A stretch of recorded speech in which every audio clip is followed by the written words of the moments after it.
আমি হচ্ছি কনের পক্ষ। জুলুম দেখেন, এই জুলুমগুলোকে আমরা জুলুম মনে করতেছি না। আল্লাযিনা তাগাউ ফিল বিলাদ, আমার আল্লাহ বলেছেন বিলাদ, রাষ্ট্রের রন্ধ্রে রন্ধ্রে। আমি কন্যা পক্ষ, আপনি ছেলের পক্ষ।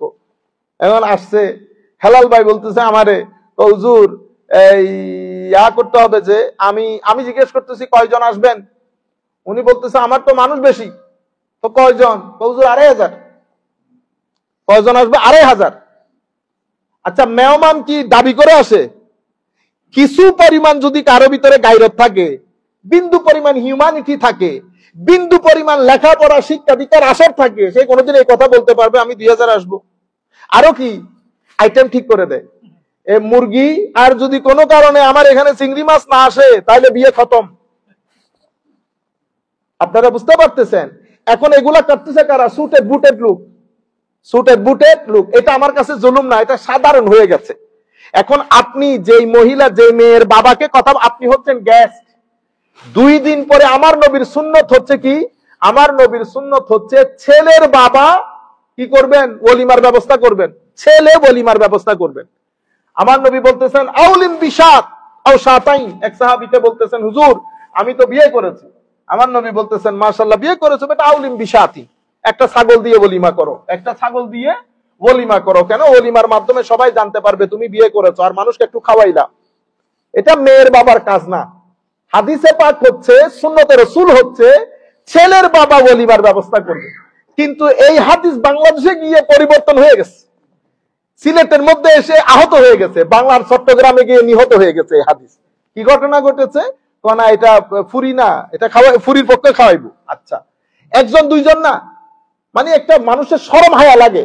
তো ২০০০ এখানে আপনি আইটেম দিতেছেন, কিন্তু যখন ওলিমার প্রশ্ন আসছে তখন আপনি আমাকে কি বলছেন? আপনারা ২০০ জন দিব। তো তুই বেটা 2 দিন আগে আমার এখানে ২৫০০ খায়া গেলি, তোর হায়া লজ্জা নাই তুই যে আমার ২০০ মানুষ বলতেছো? আপনারা বুঝতে পারছেন? এটা আমাদের কাছে জুলম না। আপনাদের এখানে গাড়ি আছে, ওখানে গাড়িতে গেছেন, গাড়িতে যাওয়ার পর আপনি গাড়িতে বসছেন, ড্রাইভার দরজা খোলা স্যার, আপনি বের হয়েছেন। আমি আপনাদেরকে ছোট ছোট, বড় জুলুমের কথা তো বলছি, ছোট ছোট জুলমগুলা দেখেন, এগুলো সব জুলম, এগুলা সব জুলম। তাগাউ ফিল বিলাদ হয়ে গেছে। সেই কারণে আল্লাহ পাক জানে আমরা এই, আপনারা বলতেছেন না ফেসিজম, এটা এই ফেসিজম থেকে মুক্তি নাই। এই জুলমটা ঘুরে ঘুরে আমাদের কাছে আসবে, ঘুরে ঘুরে আসবে, যতক্ষণ পর্যন্ত ইন্ডিভিজুয়াল লেভেল থেকে উপরের লেভেল পর্যন্ত আমরা ভালো না হই। আল্লাযিনা তাগাউ ফিল বিলাদ। এবং এই মুক্তি মুসলমানদের মান, মুসলমানদের ঈমান, মুসলমানদের ইজ্জত, সম্মান, অ্যাডভান্সমেন্ট সবকিছু ধর্মের মধ্যে, দিন বাদ দিয়ে মুসলমানরা যদি উল্টো লটকে যায়, মুসলমানদের জিন্দেগিতে কোনো সম্মান নাই। মুসলমানদের সম্মান মুসলমানদের নবীর আনিত দিনের মাধ্যমে। কিন্তু আনফরচুনেটলি সোসাইটির মধ্যে এমন 2 ভাগ হয়েছে, এক ভাগ পরিপূর্ণরূপে ওয়েস্টার্নাইজ, আর এক ভাগ পরিপূর্ণরূপে ইসলামাইজ। এখন 2টা কনফ্লিকশন বিটুইন ওয়েস্টার্নাইজেশন এন্ড ইসলামাইজেশন। আবার আমরা যারা ইসলামাইজ, আমাদের মধ্যে আবার গ্রুপ 2টা, একটা অতি উগ্র, একটা অতি উগ্র, মনে হয় যেন আজকে হাত কেটে দেবে, আর একটা মডারেট। ওনারা বুঝতে পারেন না কোন ছাতার নিচে আশ্রয় নিবে, কখনো এই ছাতার নিচে, কখনো ওই ছাতার নিচে। তা আল্লাহ দোয়া করবেন, আল্লাহ যেন আমাদের মধ্যে একটা লিডারশিপ দান করেন। আচ্ছা, আল্লাযিনা তাগাউ ফিল বিলাদ, এরপরে ফাআকসারু ফিহাল ফাসাদ, ফাআকসারু ফিহাল ফাসাদ। আমরা জানি ফাসাদের অপোজিট শব্দ হচ্ছে সালাহ। তা আমার আল্লাহ বলছেন ওয়ালা তুফসিদু ফিল আরদে বা'দা ইসলাহিহা ওয়াল্লাহু লা, অন্য জায়গায় মধ্যে বলছে ফাআকসারু মা আকসারুহু মিনাল ফাসাদি সাবাবান ফি গাদাবিল্লাহি আলাইহিম আল্লাহু লা ইউহিব্বুল ফাসাদ ফাসাব্বা আলাইহিমুল আযাব।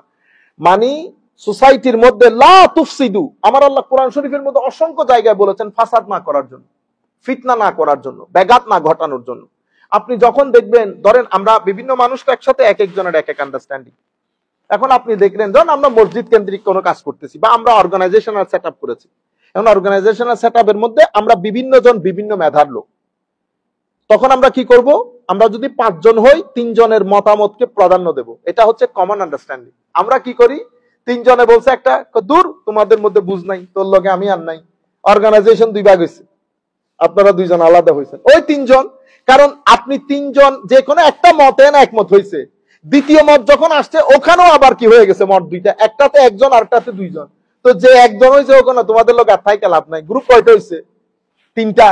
তো আমরা এভাবে আমরা সিস্টেমটা অবলম্বন করি না। সাহাবায়ে কেরামের মধ্যে সকল ইখতিলাফের মধ্যে কখনো ঐক্যমত্য হইতো না, কিন্তু সাহাবায়ে কেরাম কি করতেন? মেজরিটি যে মতামত, কেন আমার নবী সাল্লাল্লাহু আলাইহি ওয়াসাল্লাম শিখিয়ে দিয়েছেন, আল্লাহ আমাদেরকে শিখিয়ে দিয়েছেন আমরা যেন মেজরিটি মতামতকে প্রাধান্য দেই।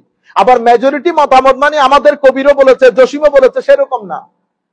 ইন্টেলেকচুয়ালস, আলেম, যাদের মধ্যে আল্লাহ রাব্বুল আলামিন রব্বানি জ্ঞান দান করেছেন, খৌফে খুদা আছে, সেই ধরনের ইন্টেলেকচুয়ালস, তাদের কথাগুলো শুনবো আমরা।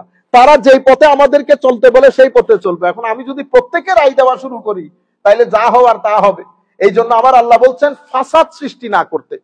আমি কিছু জিনিস আমরা যদি অবলম্বন করি তাহলে আর ফাসাদ সৃষ্টি হয় না। ঘরের মধ্যেও সেম, ঘরের মধ্যে এই ফাসাদ সৃষ্টি হয়, বাইরে ফাসাদ সৃষ্টি হয়, বিশৃঙ্খলা হওয়া। তো আমার আল্লাহ বলছেন লা তুফসিদু ফিল আরদে বাদা ইসলাহিহা, সোসাইটির মধ্যে সোসাইটি যখন সংশোধন হয়ে গেছে ফাসাদ করিও না। প্রত্যেকে যার যার মত দেয়, আমাদের এখানে আমরা প্রত্যেকে মতামত দেই। আপনি যদি প্রত্যেকে মতামত দেওয়া শুরু করেন, আবার আরেকজন বলি আমি কথা বলতেছি না, আমি কথা বললে এখানে অনেক কিছু হয়ে যাবে, আমারও তো বল না। দেখবেন আমাদের উস্তাদ আসাতিজা ইকরাম, আমাদের উস্তাদগণ যখন কথা বলেন আমরা চুপ থাকবো, সিনিয়র যখন কথা বলেন জুনিয়র চুপ থাকবে, চাচা যখন কথা বলে ভাতিজা চুপ থাকবে। এখন ভাতিজা চাচার উপরে কথা বলে, কেন? ভাতিজার গাড়ি কিনছে, এই জন্য আর চাচা সহ্য হইতেছে না। এই সবচেয়ে বড় ব্যাপার হচ্ছে কোনোভাবে যেন ফাসাদ তৈরি না হয়। আমার আল্লাহ বলছেন লা তুফসিদু ফিল আরদ, আমরা যেন জমিনের মধ্যে ফাসাদ সৃষ্টি না করি। ফাআকতারু ফিহাল ফাসাদ, তারা জমিনের মধ্যে ফাসাদ সৃষ্টি করেছে। এখন এটার কনসিকুয়েন্স কি? তো কনসিকুয়েন্স হচ্ছে ফাসাব্বা আলাইহিম রাব্বুকা সাউতা আযাব। এখন ওয়াসাব্বু কোন কিছু, সাব্বুন মানে কি? ইফরাগ মাফি যারফ ওয়া হুয়া হুনা মুস্তাআর লিহুলুলিল আযাব দাফআতান ওয়া ইহাদাতুহু বিহিম কামা ইয়াসুব্বুল মা আলাল মুগতাসিল। আপনি যখন কাউকে গোসল করান, তো আমার মারা যখন ছেলেদেরকে গোসল করান তো কি করে? একটা পাত্রের মধ্যে পানি থাকে, ইফরাগুল মা, পানিগুলা ঝপ করে ঢেলে দেয় না, তো এটাকে বলে সাব্বা। তো ফাসাব্বা আলাইহিম রাব্বুকা সাউতা আযাব, তো যখন আপনি ফাসাদ তৈরি করবেন তখন আমার আল্লাহ আযাবটাকে এমনি ঢেলে দিবেন। তখন আপনি ডানেও যাইতে পারবেন না, বামেও যাইতে পারবেন না, এই আন্দাজে। তো এগুলো এই সব এগুলা কেন ব্যবহার করা হয়?